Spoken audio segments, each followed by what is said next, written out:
ഞങ്ങൾ ബെൽജിയത്തിലോട്ട് വന്നിട്ട് almost 2 weeks ആയെങ്കിലും പുറത്തോട്ടൊന്നും അങ്ങനെ കറങ്ങിയിട്ടുണ്ടായിരുന്നില്ല. ഞങ്ങൾ ഇവിടുന്ന് സെറ്റിലാവുന്നൊരു തിരക്കിലായിരുന്നു. സാധനങ്ങൾ മേടിക്കുക, പെട്ടി പൊളിക്കുക, ഇതൊക്കെ തന്നെയായിരുന്നു കഴിഞ്ഞ 2 വീക്സ് ആയിട്ടുള്ള മെയിൻ പരിപാടി. പിന്നെ ജോലി തിരക്കും ഒക്കെ ആയിട്ട് ഞങ്ങൾ എവിടെയും പോയിട്ടുണ്ടായിരുന്നില്ല. അങ്ങനെ ഇരുന്നപ്പോഴാണ് എവിടെയെങ്കിലുമൊക്കെ പോകണമല്ലോ എന്ന് ഓർത്തിട്ട് ഇങ്ങനെ പ്ലാൻ ചെയ്ത അവസാനം ഞങ്ങൾ വിചാരിച്ചു കെൻറ്റിൽ പോവാം, അല്ലെങ്കിൽ വേണ്ട ബ്രൂഗിലോട്ട് പോവാം. പിന്നെ ഞങ്ങൾ ആലോചിച്ചു ഞങ്ങൾ ബ്രസൽസിലാണ് താമസിക്കുന്നത്. അപ്പോൾ ആദ്യം ബ്രസൽസ് കണ്ട് കഴിഞ്ഞിട്ട് പോട്ടെ ബ്രൂഗിലേക്ക് ഇങ്ങോട്ട് കെൻറ്റിലേക്കൊക്കെ പോകുമെന്ന് വിചാരിച്ചു. അങ്ങനെ ബ്രസൽസ് എക്സ്പ്ലോർ ചെയ്യാനായിട്ട് ഞങ്ങൾ ഗ്രാൻഡ് പ്ലേസിലോട്ട് പോയിക്കൊണ്ടിരിക്കുകയാണ്. അങ്ങനെ ഗ്രാൻഡ് പ്ലേസിലോട്ട് പോകണമെങ്കിൽ ഞങ്ങളുടെ വീട്ടിൻ്റെ അടുത്തുനിന്ന് തന്നെ ബസ് കിട്ടും. ബസ്സിനെ പറ്റി പറയുകയാണെങ്കിൽ ഇവിടുത്തെ പബ്ലിക് ട്രാൻസ്പോർട്ട് ഒരു രക്ഷയില്ല. നമ്മളൊരു ടിക്കറ്റ് എടുത്തു കഴിഞ്ഞാൽ നമുക്ക് ഇവിടുത്തെ ബസ്സിലോ ട്രാമിലോ മെട്രോയിലോ ഒക്കെ കയറി നമുക്ക് യാത്ര ചെയ്യാം.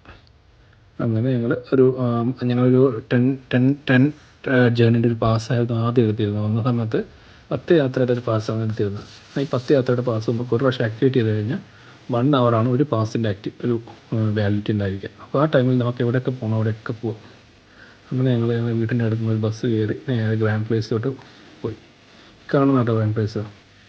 ഇവിടെ എത്തിയിട്ട് ഞങ്ങൾ പള്ളിയുടെ അവിടെ നിന്ന് കുറേ ഫോട്ടോസൊക്കെ എടുത്തു. പ്രാവിൻ്റെ പുറകെ പ്രാവിൻ്റെ പുറകെ ഓടി കളിച്ചു. പിന്നെ ഞങ്ങൾ കമ്പനിക്ക് കുറച്ച് ആപ്പിൾ കൊടുക്കാമെന്ന് ഓർത്തു. വീട്ടിൽ നിന്ന് ആപ്പിൾ കൊടുത്ത് അവിടെ നിന്നായിരുന്നു, അത് കഴിച്ചു. അങ്ങനെ ഞങ്ങൾ നടന്നത് ഗ്രാൻഡ് പ്ലേസ് എത്തി. ഇതാണ് ഗ്രാൻഡ് പ്ലേസ്. സന്തോഷ് ജോർജ് കുളങ്ങരയുടെ വീഡിയോയിൽ മാത്രമേ ഞാൻ ഇതിന് മുന്നേ കണ്ടിട്ടുണ്ടായിരുന്നുള്ളൂ. നിങ്ങളത് നേരിട്ട് കാണുന്ന എക്സൈറ്റ്മെൻറ്റ് ഞങ്ങൾക്ക് എല്ലാവർക്കും ഉണ്ടായിരുന്നു കേട്ടോ. പിന്നെ ഞങ്ങൾ പോയത് വീക്കെൻഡ് ആയതുകൊണ്ട് അത്യാവശ്യം നല്ല ക്രൗഡഡ് ആയിരുന്നു. സാധാരണ ഒരു വിൻ്ററൊക്കെ തുടങ്ങി കഴിഞ്ഞാൽ ഇത്രയും ക്രൗഡൊന്നും കാണില്ല. ഇതിനകത്തെന്ന് പറഞ്ഞാൽ മൊത്തം മാർക്കറ്റാണ്. ചെറിയ ചെറിയ കടകൾ മുതൽ ബ്രാൻഡഡ് ഷോറൂംസ് വരെ ഉണ്ട്. എല്ലാ തരം സാധനങ്ങളും ഇതിനകത്ത് കിട്ടും. പക്ഷെ ഞങ്ങളൊന്നും മേടിച്ചില്ല. ഞങ്ങൾ ചുമ്മാ വിൻ്റർ ഷോപ്പിംഗ് നടത്തി ഇങ്ങനെ നടന്ന് പോയി. അങ്ങനെ നടന്ന് പോയപ്പോഴാണ് ചെറുതായിട്ട് വിശക്കുന്നുണ്ടോ എന്നൊരു സംശയം രണ്ടുപേർക്കും. ഞങ്ങൾ അമ്മയോട് പറഞ്ഞു വിശക്കുന്നുണ്ടല്ലോ.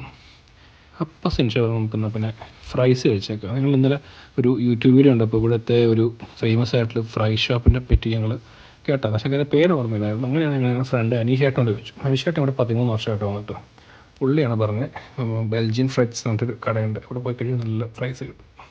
അങ്ങനെ ഞങ്ങൾ അവിടെ പോയി ഫ്രൈസ് കഴിച്ചു. പിന്നെ ഞങ്ങൾ ഈ മാനിക്കിൻ പിസ്സ് കാണാം. ഇതാണ് മാനിക്കിൻ പിസ്സ് കേട്ടോ. അത് മാനിക്കിൻ പിസ്സിൻ്റെ മിനിയേച്ചറാണ്. കുഞ്ഞു കുട്ടി ഇങ്ങനെ ഒരു മൂത്രം വയ്ക്കുന്ന മാനിക്കിൻ പിസ്സിൻ്റെ ഒരു കൺസെപ്റ്റ്. ഞങ്ങൾ അവിടെ പോയി. പിന്നെ ഒരു പള്ളി ഉണ്ടായിരുന്നു തൊട്ടടുത്ത്. ആ പള്ളിയിൽ ഒരു തൊട്ടിലുണ്ടായിരുന്നു. നമ്മുടെ തൊട്ടിൽ കിടന്ന് ഇങ്ങനെ ആടാൻ പറ്റും. അങ്ങനെ ഞാനും കമ്മണി സിൻഷയും കൂടെ കുറേ സമയം തൊട്ടിലാടി കളിച്ചു. ഈ കാണുന്ന കേട്ടോ തൊട്ടിൽ. നമ്മൾ കിടന്ന് ആടി ഫോട്ടോസൊക്കെ എടുത്തു. പിന്നെ അവിടെ നമുക്കൊരു മെസ്സേജ് ബോർഡ് പോലൊരു സംഭവം ഉണ്ടായിരുന്നു. അവിടെ പോയി നമുക്ക് എഴുതി വെക്കാം. പിന്നെ ഇതാണ് ഫേമസ് ബെൽജിയൻ വാഫിൾസ്. ഞങ്ങൾ 2 പേരും വാഫിൾസ് കഴിച്ചു. ഇച്ചിരി കമ്മണിക്കും കൊടുത്തു. അങ്ങനെ ഞങ്ങൾ ഇന്നത്തെ ഡേ ഓൾമോസ്റ്റ് ഞങ്ങൾ വൈൻഡപ്പ് ചെയ്തു. ഞങ്ങൾ തിരിച്ച് വീട്ടിലോട്ട് പോയി. ഞങ്ങളും ഇവിടെ വന്നിട്ടൊരു 2 ആഴ്ച ഒക്കെ ആവുന്നേ ഉള്ളൂ. ഇവിടുത്തെ കാര്യങ്ങളൊക്കെ പഠിച്ചു വരുന്നേ ഉള്ളൂ. അപ്പോൾ ഞങ്ങൾ പുതിയ കാര്യങ്ങൾ പഠിക്കുമ്പോൾ പുതിയ കാര്യങ്ങൾ ചെയ്യുമ്പോൾ ഞങ്ങളിവിടെ ഷെയർ ചെയ്യുന്നതായിരിക്കും. അപ്പോൾ ബൈ.